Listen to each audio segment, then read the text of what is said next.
കൊല്ലങ്കോട് എന്ന ഗ്രാമം. അവിടെ പതിവിലും വിപരീതമായി കാർമേഘങ്ങളാൽ നിറഞ്ഞിരിക്കുന്നു. ഇരുട്ട് നേരത്തെ വീണു തുടങ്ങിയിരിക്കുന്നു. ശങ്കരേട്ടൻ പതിവിലും നേരത്തെ തൻ്റെ കടയടച്ച് വീട്ടിലേക്ക് നടന്നു. കുടിലിക്കാവ് കഴിഞ്ഞു വേണം പോകാൻ. ഇരുട്ട് കൂടുതൽ വീണു തുടങ്ങിയിരിക്കുന്നു. ശങ്കരേട്ടൻ കാവിൻ്റെ അടുത്തെത്തിയപ്പോൾ പേടിപ്പെടുത്തുന്ന രൂപത്തിൽ നിശബ്ദമായി കാവ് നിലകൊള്ളുന്നു. ആകെയുള്ള ശബ്ദം കാറ്റ് വീശുന്നതിൻ്റെ. പുറകെ മഴ ചാറാൻ തുടങ്ങി.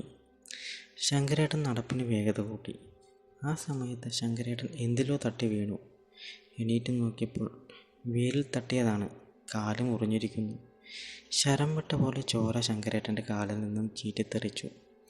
ചോര ആ മണ്ണിൽ വീണ സമയത്ത് കുടിലിക്കാവൊന്ന് വിറച്ചു. ശങ്കരേട്ടൻ്റെ കണ്ണുകൾ എന്തോ കണ്ടു ഭയന്നു. എന്തോ ഒന്ന് ശങ്കരേട്ടൻ്റെ അടുക്കലേക്ക് വരുന്നു. ഈ സമയം ശങ്കരേട്ടൻ്റെ ഭാര്യ ലളിത അടുക്കളയിലെ പണിത്തിരക്കിലാണ്. മഴ തകർത്തു പെയ്യുകയാണ്. ലളിത തൻ്റെ മക്കളെ വിളിച്ചു. കാർത്തിക, സുമിത്ര ശങ്കരേട്ടൻ്റെ പെൺമക്കളാണ്. കാർത്തികെ, അച്ഛൻ വരുന്നുണ്ടോയെന്ന് നോക്കിയേ. കാർത്തിക ഉമ്മറത്ത് വന്നതെന്ന് പുറത്തേക്ക് നോക്കി. ഇതെന്ത് മഴയാണ്, ഇങ്ങനെയുണ്ടോ? കാർത്തിക പിറുപിറുത്തു. പെട്ടെന്ന് ഒരു മിന്നലും ഇടിയും ഒരുമിച്ച് വെട്ടി. കാർത്തിക പേടിച്ച് അകത്തേക്ക് കയറി. ഈ സമയത്ത് സുമിത്ര അമ്മ ലളിതയുടെ കൂടെ അടുക്കളയിലാണ്. കാർത്തിക അടുക്കളയിലേക്ക് വന്നു. അച്ഛനെ കണ്ടില്ലല്ലോ അമ്മേ. ലളിത വിഷമത്തോടെ അവളുടെ മുഖത്തേക്ക് നോക്കി. സുമിത്ര പറഞ്ഞു, അമ്മേ, അച്ഛൻ മഴയായതുകൊണ്ട് എവിടെയെങ്കിലും കയറി നിൽക്കുകയായിരിക്കും. ലളിത വിഷമത്തോടെ ഉമ്മറത്ത് വന്നു നിന്ന് വഴിയിലേക്ക് നോക്കി നിന്നു. അടുത്ത ദിവസം രാവിലെ നടക്കാനിറങ്ങിയ റിട്ടയർഡ് പട്ടാളക്കാരനായ വർക്കച്ചനാണ് കുടിലിക്കാവിൽ ഒരാളുടെ ശവം കിടക്കുന്നത് കണ്ടത്. ഉടനെ തന്നെ വർക്കച്ചൻ പോലീസിൽ വിവരം അറിയിച്ചു. നേരം വെളുത്തപ്പോൾ കുടിലിക്കാവിൻ്റെ അരികിൽ ആ നാട്ടിലെ ജനങ്ങളെല്ലാം തടിച്ചുകൂടി. SI സോമശേഖരൻ മൃതദേഹം പോസ്റ്റ്മോർട്ടത്തിനായി ആശുപത്രിയിലേക്ക് കൊണ്ടുപോയി. കൊലപാതകത്തിലേക്കുള്ള ഒരു തുമ്പും അവിടെ നിന്ന് കിട്ടിയില്ല. ആ ദിവസം കഴിഞ്ഞു. ശങ്കരേട്ടൻ്റെ ചടങ്ങുകൾ കഴിഞ്ഞു. ശങ്കരേട്ടൻ്റെ വീട് ആകെ മൂകമായി. ശങ്കരേട്ടൻ്റെ ഭാര്യ ലളിതയുടെ തേങ്ങലുകൾ ഇടയ്ക്കിടയ്ക്ക് കേൾക്കാം. കാർത്തികയും സുമിത്രയും കരഞ്ഞു തളർന്നു കിടപ്പാണ്. ഈ സമയം ശങ്കരൻ്റെ അയൽപ്പക്കക്കാരനായ മാധവനും ഭാര്യ തുളസിയും ചായയുമായി ലളിതയുടെ പക്കലെത്തി. ലളിതേ, ഇതെന്തൊരു കിടപ്പാണ്, ആ കുട്ടികളും ഒന്നും കഴിച്ചിട്ടില്ല, എണീക്ക്. തുളസി ലതികയെ വിളിച്ചെഴുന്നേൽപ്പിച്ചു. എന്നിട്ട് കാർത്തികയെയും സുമിത്രയെയും വിളിക്കാൻ പോയി. അപ്പോഴാണ് SI സോമശേഖരൻ അങ്ങോട്ട് വന്നത്. മാധവനോട് ചോദിച്ചു, ഈ വീട്ടിലുള്ള ആളാണോ? അല്ല, തൊട്ടടുത്ത വീട്ടിലാണ്. ശങ്കരനുമായിട്ട് എങ്ങനെ? കൂടപ്പിറപ്പിനെ പോലെയായിരുന്നു സാറേ. അത് പറയുമ്പോൾ മാധവൻ്റെ കണ്ണ് നിറഞ്ഞിരുന്നു. അത് തുടച്ചുകൊണ്ട് മാധവൻ ചോദിച്ചു, എന്തെങ്കിലും അറിയാൻ കഴിഞ്ഞോ മരണത്തെക്കുറിച്ച്? SI സോമശേഖരൻ പറഞ്ഞു, പോസ്റ്റ്മോർട്ടം റിപ്പോർട്ട് വന്നു. ശരീരത്തിന് വേറെ അടയാളങ്ങളോ ഒന്നും ഉണ്ടായിരുന്നില്ല. പക്ഷേ ശരീരത്തിൽ ഒരു തരി ബ്ലഡ് ഉണ്ടായിരുന്നില്ല. അത് കേട്ടപ്പോൾ മാധവൻ തൊഴിൽ സംശയത്തോടെ SIയെ നോക്കി. എങ്ങനെ സാർ? അതറിയില്ലടോ. എന്തായാലും ഞങ്ങളൊന്ന് അന്വേഷിക്കട്ടെ. SI സോമശേഖരൻ ജീപ്പിൽ കയറിപ്പോയി. മാധവൻ SI പറഞ്ഞതോർത്ത് എന്തോ ആലോചനയിൽ മുഴുകി. അടുത്ത ദിവസം കൊല്ലങ്കോട് ഗ്രാമത്തിലെ സംസാര വിഷയം ശങ്കരേട്ടനായിരുന്നു. നല്ല സ്നേഹമുള്ള മനുഷ്യനായിരുന്നു. ആ മനുഷ്യന് ഈയൊരു ഗതി വന്നല്ലോ. ഇനി ആ കുടുംബത്തിൻ്റെ കാര്യം ഓർക്കുമ്പോഴാണ് കഷ്ടം. ശങ്കരേട്ടൻ കൊല്ലങ്കോട് ജംഗ്ഷനിൽ ഒരു പച്ചക്കറി കടയുണ്ട്. അതായിരുന്നു അവരുടെ പ്രധാന വരുമാന മാർഗം. അവിടെ തന്നെയാണ് മാധവേട്ടൻ്റെയും ചായക്കട. ദിവസങ്ങൾ കഴിഞ്ഞപ്പോൾ ശങ്കരേട്ടൻ്റെ കാര്യം ആളുകൾ മറന്നു തുടങ്ങി. കൊല്ലങ്കോട് ഗ്രാമം സാധാരണ പോലെയായി. നേരം ഇരട്ടി തുടങ്ങി. ചായക്കട അടച്ച് മാധവേട്ടൻ ഇറങ്ങുമ്പോൾ അല്പം വൈകിയിരുന്നു. അവിടമാകെ തണുത്ത കാറ്റ് വീശാൻ തുടങ്ങി. മാധവേട്ടൻ ആകാശത്തേക്ക് നോക്കി. കാർമേഘം ഇരുണ്ടുകൂടി തുടങ്ങിയിരിക്കുന്നു. ടോർച്ച് തെളിച്ച് മാധവേട്ടൻ വേഗത്തിൽ നടക്കാൻ തുടങ്ങി. നിമിഷങ്ങൾക്കകം ശക്തമായി മഴ പെയ്തു തുടങ്ങി. മാധവേട്ടൻ ഓടി കുടിൽക്കാവിൻ്റെ അടുക്കിലെത്തി. ഒരു നിഴൽ രൂപം മാധവേട്ടൻ്റെ ഒപ്പം കുടിൽക്കാവിൽ കൂടി നടക്കുന്നു. അത് കണ്ട് മാധവേട്ടൻ ഒന്ന് നിന്നു. വശീകരിക്കപ്പെട്ട പോലെ ആ നിഴൽ രൂപത്തെ നോക്കി തന്നെ മാധവേട്ടൻ നിന്നു. അർദ്ധരാത്രിക്ക് ശേഷം മഴ തോർന്നു. എങ്കിലും അന്തരീക്ഷമാകെ നല്ല തണുത്ത കാറ്റ് വീശുന്നുണ്ടായിരുന്നു. നേരം പുലർന്നു തുടങ്ങി. കൊല്ലങ്കോട് ഗ്രാമം ആ പുലർച്ചയിലേക്ക് ഇഴുകിച്ചേർന്നുകൊണ്ടിരുന്നു. താമസിയാതെ ഒരു ഞെട്ടലിലേക്കാണ് ആ ഗ്രാമം ചെന്ന് വീണത്. കുടിലിക്കാവിൽ ഒരാളുടെ മൃതദേഹം കൂടി കിടക്കുന്നു. കേൾക്കേണ്ട താമസം എല്ലാവരും അങ്ങോട്ടേക്ക് ഓടി. കാവിലേക്ക് പോലീസുകാരും എത്തി. മരിച്ചിരിക്കുന്നത് മാധവേട്ടനാണ്. ആർക്കും അത് വിശ്വസിക്കാനായില്ല. രണ്ടാമത്തെ മരണമാണ് കുടിലിക്കാവിൽ നടന്നിരിക്കുന്നത്. ജനങ്ങളുടെ ഉള്ളിൽ ഭയത്തിൻ്റെ വിത്തുകൾ മുളയ്ക്കാൻ തുടങ്ങിയിരിക്കുന്നു. കുടിലിക്കാവിൻ്റെ ഉള്ളിലാണ് മാധവേട്ടൻ്റെ മൃതദേഹം കിടന്നിരുന്നത്. മാധവേട്ടൻ്റെ മൃതദേഹം കണ്ട ആർക്കും അത് വിശ്വസിക്കാനായില്ല. കാരണം അത് വിളറി വെളുത്തിരുന്നു. മാധവേട്ടൻ ഇരുനിറക്കാരനായിരുന്നു. ആ ശരീരവും പോസ്റ്റ്മോർട്ടത്തിനായി ഹോസ്പിറ്റലിലേക്ക് പോലീസുകാർ കൊണ്ടുപോയി. കൊലപാതക സാഹചര്യം ഉണ്ടാക്കുന്ന ഒരു തുമ്പും ഇപ്പോഴും പോലീസുകാർക്ക് കിട്ടിയില്ല. ആളുകളുടെ ഇടയിൽ ഇതായി സംസാര വിഷയം. 2 പേരാണ് കുടിലിക്കാവിൽ മരിച്ചു കിടന്നത്. അതും പൈശാചികമായതെന്തോ നടന്നതുപോലെ. കുടിലിക്കാവിൽ എന്താണ് സംഭവിക്കുന്നത്? അതറിയാതെ നാട്ടുകാർ പരിഭ്രാന്തരായി. ഭാര്യയും 3 കുട്ടികളുമായിരുന്നു മാധവേട്ടനുണ്ടായിരുന്നത്. രതീഷ്, സുധീഷ്, പിന്നെ മാളു. രതീഷ് ക്ലർക്കായി ജോലി ചെയ്യുന്നു. സുധീഷിന് കൂലിപ്പണിയാണ്. മാളു ഡിഗ്രിക്ക് പഠിക്കുന്നു. കൊല്ലങ്കോട് ജംഗ്ഷനിൽ 2 കടകൾ അടഞ്ഞു കിടന്നു. ശങ്കരേട്ടൻ്റെയും മാധവേട്ടൻ്റെയും. 2 പേരുടെയും ഓർമ്മകൾ സ്ഥിരം കൂടിക്കാഴ്ചക്കാരുടെ ഉള്ളിൽ മിന്നിമറഞ്ഞു. പുളിയങ്കാവ് ക്ഷേത്രം. അവിടുത്തെ തന്ത്രി ഭട്ടാതിരിപ്പാട് രാവിലത്തെ പൂജയ്ക്കുള്ള ഒരുക്കങ്ങൾ ചെയ്യുകയായിരുന്നു. ഭട്ടാതിരിപ്പാടിൻ്റെ മനസ്സ് വളരെ ആകുലതയോടെയാണ് ഉണ്ടായിരുന്നത്. എന്തൊക്കെയോ ഈ നാടിന് സംഭവിക്കുന്നു. പൂജയൊക്കെ കഴിഞ്ഞ് ഭട്ടാതിരിപ്പാട് അമ്പലത്തിൽ നിന്നും തൻ്റെ വീട്ടിലേക്ക് നടന്നു. എളുപ്പത്തിൽ പോകാതെ കുടിലിക്കാവിൻ്റെ വഴിയിലൂടെയാണ് ഭട്ടാതിരിപ്പാട് നടന്നത്. നേരം ഉച്ചയായിരിക്കുന്നു. കുടിലിക്കാവിൻ്റെ അടുത്ത് വന്നു നിന്ന് ഭട്ടാതിരിപ്പാട് കാവിലേക്ക് നോക്കി. എന്തൊക്കെയോ മാറ്റങ്ങൾ തൻ്റെ ചുറ്റിനും സംഭവിക്കുന്നു. ആരുടെയോ സാന്നിധ്യം കാവിൻ്റെ ഉള്ളിലുണ്ടെന്ന് ഭട്ടാതിരിപ്പാടിന് മനസ്സിലായി. അത് എന്താണെന്ന് മനസ്സിലാക്കണം. ഭട്ടാതിരിപ്പാട് മനസ്സിലുറച്ചു. 2 മരണത്തിന് ശേഷം ഗ്രാമവാസികൾ ഭയത്തോടു കൂടിയാണ് ഓരോ ദിവസവും കഴിച്ചു കൂട്ടുന്നത്. ഭക്ഷണമൊക്കെ കഴിഞ്ഞ് മാധവേട്ടൻ്റെ മകനായ സുധീഷ് മുറ്റത്തേക്കിറങ്ങി. നല്ല നിലാവെളിച്ചമുണ്ട്. അച്ഛൻ്റെ ഓർമ്മകൾ മനസ്സിലൂടെ കടന്നുപോയി. അച്ഛനെ കൊന്നത് ആരായാലും കണ്ടുപിടിക്കണം. ഈ സമയത്ത് തുളസി സുധീഷിനെ വിളിച്ചു. നീ കിടക്കുന്നില്ലേ? കുറച്ച് കഴിയട്ടെ, നിങ്ങൾ കിടന്നോ. അതും പറഞ്ഞ് സുധീഷ് വീണ്ടും അങ്ങോട്ടും ഇങ്ങോട്ടും നടപ്പ് തുടർന്നു. നാളെ ചായക്കട തുറക്കണം. അത് വെറുതെ നശിപ്പിച്ച് കളയാൻ പറ്റില്ലല്ലോ. അടുത്ത ദിവസം പതിവ് പോലെ സുധീഷ് ചായക്കട തുറന്നു. പൊടിയൊക്കെ പിടിച്ചു തുടങ്ങി. സുധീഷ് അതെല്ലാം വൃത്തിയാക്കാൻ തുടങ്ങി. ഈ സമയത്ത് അതുവഴി പോയ ചില ആളുകൾ ചായക്കടയിൽ കയറി. ചായക്കട തുറന്നുവല്ലേ, നന്നായി മോനെ. മാധവേട്ടൻ്റെ ചായ കുടിക്കാതെ ആരും ഈ ജംഗ്ഷനിൽ നിന്നും പോകാറില്ല. സുധീഷ് പറഞ്ഞു. ഇന്ന് ചായയില്ല, ഇവിടെയൊക്കെ ഒന്ന് വൃത്തിയാക്കാനുണ്ട്. നാളെ മുതൽ ഉണ്ടാകും. ശങ്കരേട്ടൻ്റെ പച്ചക്കറിക്കട നോക്കുന്നത് മൂത്ത മകളായ കാർത്തികയാണ്. സുധീഷിനെ കണ്ട് കാർത്തിക അങ്ങോട്ട് വന്നു. ഏതായാലും നന്നായി കട തുറന്നത്. ശങ്കരേട്ടൻ്റെ വിയർപ്പാണ് ഈ കട. അത് നശിപ്പിച്ചു കളയരുത്. അവർ അങ്ങനെ സംസാരിച്ചു നിന്നു. ദിവസങ്ങൾ കടന്നുപോയി. അന്ന് സുധീഷ് ചായക്കട അടച്ച് ഇറങ്ങാൻ നേരം ശങ്കരേട്ടൻ്റെ കടയിലേക്ക് നോക്കി. പച്ചക്കറിക്കടയിൽ നല്ല തിരക്കായിരുന്നു. സുധീഷ് കാർത്തികയുടെ അടുക്കലേക്ക് ചെന്നു. നേരെ സന്ധ്യയായി തുടങ്ങുന്നു. ഞാൻ വെയിറ്റ് ചെയ്യാം, നമുക്ക് ഒരുമിച്ച് പോകാം. കാർത്തിക പറഞ്ഞു. അത് വേണ്ട, പോയിക്കോ. തിരക്ക് കഴിയുമ്പോൾ സമയമാകും. സുധീഷ് പറഞ്ഞു. സാരമില്ല, ഒരുമിച്ച് പോകാം.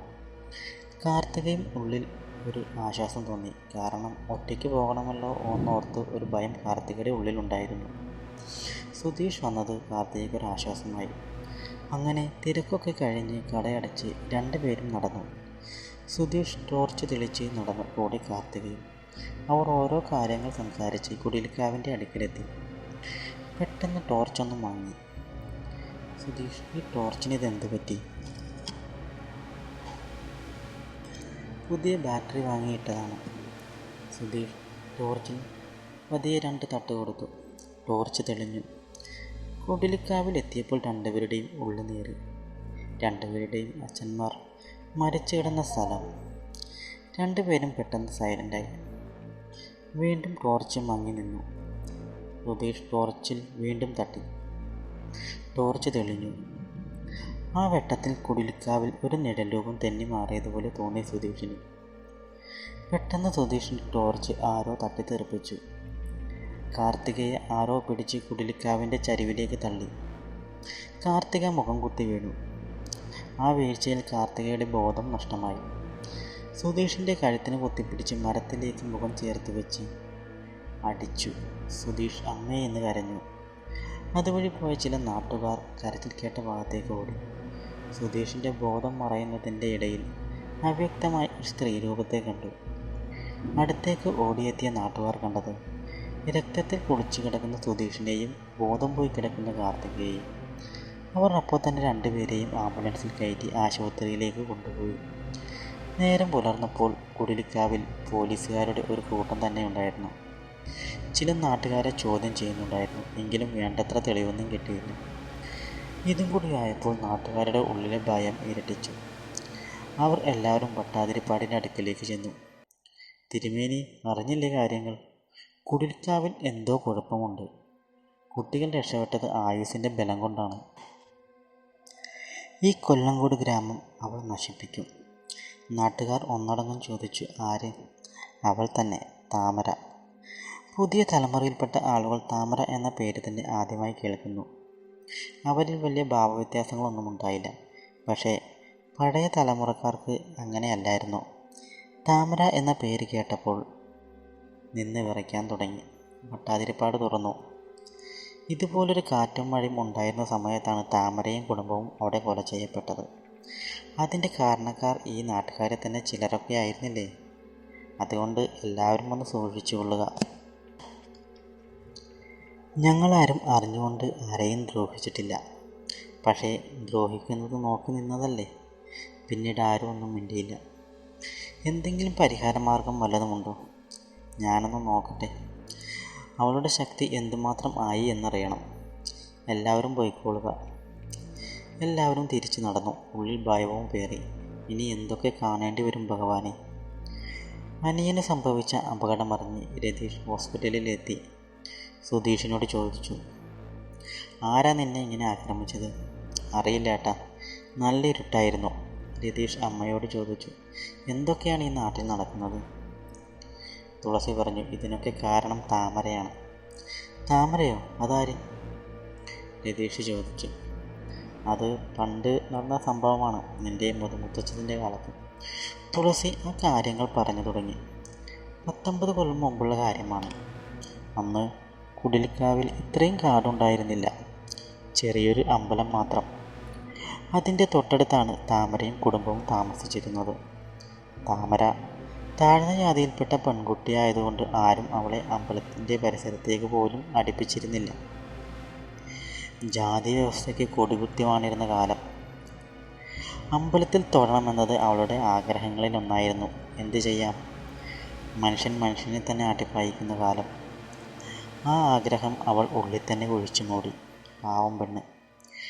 എങ്കിലും അവൾ മനസ്സിൽ പ്രാർത്ഥിച്ചു, അമ്മേ, എന്നെങ്കിലും ഒരിക്കൽ എനിക്ക് നിൻ്റെ മുമ്പിൽ വന്ന് തൊഴാനുള്ള സാഹചര്യം നീ എനിക്കുണ്ടാക്കി തരണേ. താമരയുടെ കുടുംബം കാവിൻ്റെ അടുത്തായതുകൊണ്ട് പലർക്കും അത് ദഹിച്ചിരുന്നില്ല, പ്രത്യേകിച്ച് മേൽജാതിക്കാർക്ക്. ഇവറ്റകളെ ഇവിടെ നിന്ന് ഓടിക്കണം. ആ നാട്ടിലെ തന്നെ വലിയ ബ്രാഹ്മണ കുടുംബമാണ് ചന്ദ്രോത്ത തറവാട്. അവിടുത്തെ കാരണവരായ ശങ്കരൻ നമ്പൂതിരിയാണ് കുടിലിക്കാവിൽ പൂജ ചെയ്തുകൊണ്ടിരുന്നത്. ശങ്കരൻ നമ്പൂതിരിയുടെ ആഗ്രഹമായിരുന്നു താമരയുടെ കുടുംബത്തെ അവിടെ നിന്നും ഓടിക്കുക എന്നത്. ഒരു ദിവസം അമ്പലത്തിൽ കയറി എന്നാരോപിച്ച് നാട്ടുകാരെ തെറ്റിദ്ധരിപ്പിച്ച് താമരയുടെ കുടുംബത്തെ ഇല്ലായ്മ ചെയ്യാൻ ശങ്കരൻ നമ്പൂതിരി തീരുമാനിച്ചു. അതിൽ അയാൾ വിജയിക്കുകയും ചെയ്തു. കുറച്ചാളുകൾ കൂടി താമരയുടെ വീടിന് തീവച്ചു. അതിൽപ്പെട്ട് താമരയുടെ അച്ഛനും അമ്മയും വെന്തു മരിച്ചു. താമരയെ അവർ ക്രൂരമായി മർദ്ദിച്ചു. അവൾ ദയനീയമായി പറയുന്നുണ്ടായിരുന്നു, ഞാൻ അമ്പലത്തിൽ കയറിയിട്ടില്ല. എന്നിട്ടും അവർ മർദ്ദനം തുടർന്നു. അവസാന ശ്വാസം നേരം താമര ദേവിയുടെ നടക്കിലേക്ക് നോക്കി. ഒരിറ്റ് കണ്ണീർ ആ കണ്ണിൽ നിന്നും അടർന്നു വീണു. പിന്നെ ആ ശരീരം നിശ്ചലമായി. താമരയുടെ ശരീരത്തെ അവർ വലിച്ചിഴച്ച് ആളിക്കത്തുന്ന തീയിലേക്ക് വലിച്ചെറിഞ്ഞു.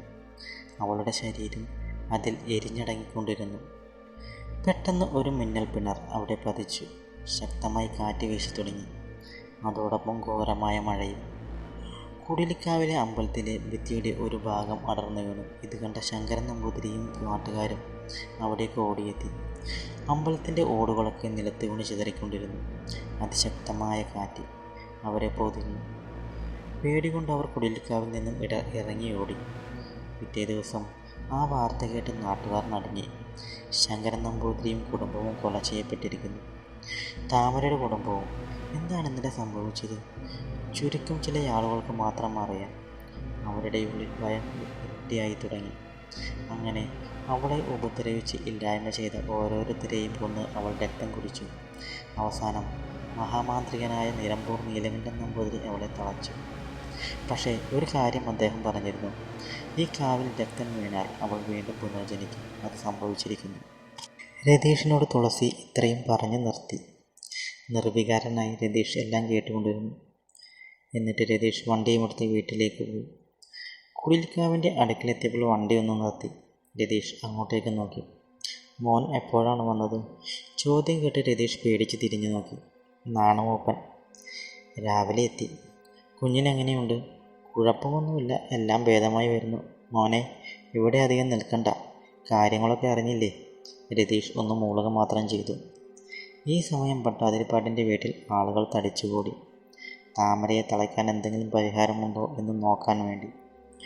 ഭട്ടാതിരിപ്പാട് പറഞ്ഞു, അവളെ തളക്കുക അസാധ്യമാണ്. അവൾ പഴയതിലും കരുത്താർജിച്ചിരിക്കുന്നു. പിന്നെയുള്ളത് ദേവിയുടെ ചൈതന്യത്തെ വീണ്ടും തിരിച്ചു കൊണ്ടുവന്ന് ആ ചൈതന്യത്തിലേക്ക് താമരയെ കുടിയിരുത്തണം. അതിനെ അവളുടെ ശക്തി ക്ഷയിക്കുന്നത് വരെ കാത്തിരിക്കേണ്ടി വരും. എങ്കിലേ അത് നടക്കൂ. വരുന്ന അമാവാസി നാൾ വരെ. അതുവരെ എല്ലാവരും ഒന്ന് സൂക്ഷിക്കുക. സമയം പാതിരയോടടുക്കുന്നു. കുറച്ച് ചെറുപ്പക്കാർ, ധൈര്യമുണ്ടെന്ന് സ്വയം കരുതുന്ന കുറച്ച് പേർ കുടിച്ചു ബോസായി കുടിലിക്കാവിലേക്ക് കയറി ചെന്നു. താമരയെ വെല്ലുവിളിക്കാൻ തുടങ്ങി. നിന്നെ അന്ന് കത്തിച്ചതുപോലെ വീണ്ടും കത്തിക്കും. ധൈര്യമുണ്ടെങ്കിൽ നീ ഇറങ്ങി വാടി. അവർ അവിടെ നിന്ന് ഒച്ചയെടുത്തുകൊണ്ടിരുന്നു. ഈ സമയം മാംസം കത്തിയ ഗന്ധം അവിടെയാകെ പരക്കാൻ തുടങ്ങി. കൂട്ടത്തിലൊരുത്തൻ വിളിച്ചു പറഞ്ഞു, എടി താമരയെ, ധൈര്യമുണ്ടെങ്കിൽ എൻ്റെ മുമ്പിൽ വാടി. പറഞ്ഞു തീർന്നില്ല. താമരയുടെ കത്തിക്കരിഞ്ഞ ശരീരം അവൻ്റെ മുമ്പിൽ അതാ നിൽക്കുന്നു. ഒറ്റയടി അവൻ്റെ കഴുത്ത് ഉടലിൽ നിന്നും തെറിച്ചുപോയി. കഴുത്തിൽ നിന്നും ചോര ചീറ്റിക്കൊണ്ടിരുന്നു. മറ്റുള്ളവർക്കൊന്ന് ശബ്ദിക്കാനോ ഒന്നോടാനോ കഴിഞ്ഞില്ല. കാറ്റ് ശക്തിയായി വീശിക്കൊണ്ടിരുന്നു. പെട്ടെന്ന് ഇടിയും മഴയും. ആളുകൾക്കുറപ്പായി കുടിലിക്കാവിൽ എന്തോ സംഭവിച്ചിട്ടുണ്ട്. പിറ്റേന്ന് നേരം പുലർന്നപ്പോൾ 4 ജഡങ്ങൾ കുടിലിക്കാവിൽ കിടക്കുന്നു. ശരീരമാകെ കീറിപ്പറിച്ചു വെച്ചിരിക്കുന്നു. ആ കാഴ്ച കാണാൻ തന്നെ ആർക്കും ധൈര്യമുണ്ടായില്ല. കൊല്ലങ്കോട് ഗ്രാമത്തിൻ്റെ പാതകളും കവലകളും സന്ധ്യയാകുന്നതോടുകൂടി വിജനമായി തുടങ്ങി. ആളുകൾ പേടിച്ച് പുറത്തിറങ്ങാതെയായി. അമാവാസി നാളിൽ താമരയെ ആവാഹിക്കാനുള്ള ഒരുക്കങ്ങൾ ഭട്ടാതിരിപ്പാട് തുടങ്ങി. കുടിലിക്കാവിൽ വിളക്ക് വെച്ച് ആവാഹനക്കളങ്ങൾ തയ്യാറാക്കി. മന്ത്രോച്ചാരണങ്ങൾ തുടങ്ങി. ആദ്യം ദേവി ചൈതന്യത്തെ അവിടെ കൊടിയിരുത്തി. എന്നിട്ട് താമരയെ വിളിച്ചു വരുത്തി. അലറിക്കൊണ്ട് അവൾ ഭട്ടാതിരിയുടെ അടുക്കിലേക്ക് പാഞ്ഞെടുത്തു. ഭട്ടാതിരിയെ തൊടാൻ അവൾക്കാകുന്നുണ്ടായിരുന്നില്ല. അവളെ ഭട്ടാതിരിപ്പാട് ബന്ധനത്തിൽ നിർത്തി. താമര അലറി, ഈ നാടും നാട്ടുകാരെയും ഞാൻ നശിപ്പിക്കും. ഭട്ടാതിരി തുടർന്നു, നിന്നോട് ക്രൂരത ചെയ്തവരെ നീ കൊന്നില്ലേ? പകയടങ്ങാതെ നിന്റെ കയ്യിൽ കിട്ടിയ എല്ലാവരെയും നീ കൊന്നു. ഇനി അത് നടക്കില്ല. നിന്നെ നശിപ്പിക്കാനല്ല, നീ തൊഴണമെന്ന് ആഗ്രഹിച്ച ആ ചൈതന്യത്തിലേക്കാണ് നിന്നെ കുടിയിരുത്താൻ പോകുന്നത്. ഈ ദേവിയെ തൊഴുന്ന ജനങ്ങൾ നിന്നെയും കൂടിയാണ് തൊഴാൻ പോകുന്നത്. ഇത്രയും കേട്ടപ്പോൾ താമര ഒന്നടങ്ങി. ഭട്ടാതിരിപ്പാട് മന്ത്രോച്ചാരണങ്ങൾ തുടങ്ങി. കുറച്ചു സമയത്തിന് ശേഷം താമര ഒരു ദ്വീപ് നാളമായി ശ്രീകോവിലിലെ ദേവിയുടെ കാൽപാദത്തിൽ ചെന്ന് പ്രത്യക്ഷമായി. താമര എന്ന പെൺകുട്ടിയെ ജാതിയുടെ പേരിൽ പ്രമാണിമാർ അകറ്റിയപ്പോൾ, അവളെ ഇല്ലാതാക്കിയപ്പോൾ ദേവി അവളെ തന്നോടൊപ്പം ചേർത്തു. താമരയ്ക്കും ദേവിയുടെ അടുത്ത് തന്നെ ഒരമ്പലം പണിതു. അവിടെ പൂജയും തുടങ്ങി. ആ കാവ് ഇന്ന് താമരയുടെ പേരിൽ അറിയപ്പെട്ടു, താമരക്കാവ്.